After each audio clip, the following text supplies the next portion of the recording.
ஒரு கோயிலுடைய மூலவர் எவ்வளவு முக்கியமோ அதே அளவு முக்கியம் ஸ்தல விருட்சங்கள். கோயில்ல ஸ்தல விருட்சம் இருப்பதை பார்த்திருப்போம். ஆனா ஸ்தல விருட்சமே கோயில அமைஞ்சிருக்கும் அதிசயம்தான் ஸ்ரீ பாலகுருநாதீஸ்வர சுவாமி கோயில். தேவார பாடல் பெற்ற முக்கியமான சிவாலயங்கள்ல ஆலமரம் தான் ஸ்தல விருட்சமா இருந்திருக்கு. அந்த வரிசையில 500 வருஷம் பழமையான ஆலமரமே ஸ்ரீ பாலகுருநாதீஸ்வர சுவாமி கோயிலா அமைஞ்சிருக்கு.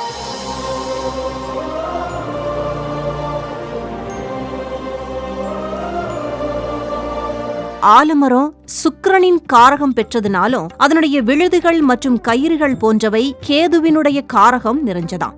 ஒருவருக்கு மாங்கல்ய பலம் நிலைக்கணும்னா சுக்கிரனோட அருளோட கேதுவோட அருளும் ரொம்ப முக்கியமா. அதனாலதான் ஆலமரத்தை கேதுவின் ஆதிபத்தியம் நிறைஞ்ச மகம் நட்சத்திரக்காரர்கள் வணங்க வேண்டிய விருட்சமா சொல்லப்படுது. திருமணமான பெண்கள் ஆலமரமே கோயிலாயிருக்கிற ஸ்ரீ பாலகுருநாதீஸ்வர சுவாமி கோயிலுக்கு வந்து தரிசனம் பண்ணி ஆலமர விழுதுகளுக்கு பூஜை செஞ்சா நல்ல கணவன் அமையிற பாக்கியத்தையும் மாங்கல்ய பலத்தையும் பெற முடியும்னு சொல்றாங்க ஜோதிட பெரியோர்கள். அதனால ஸ்ரீ பாலகுருநாதீஸ்வர சுவாமி கோயிலுக்கு குறிப்பா திருமணமான பெண்கள் வந்து ஆலமரத்துக்கு பூஜை செஞ்சு சுவாமிய வழிபடுங்க.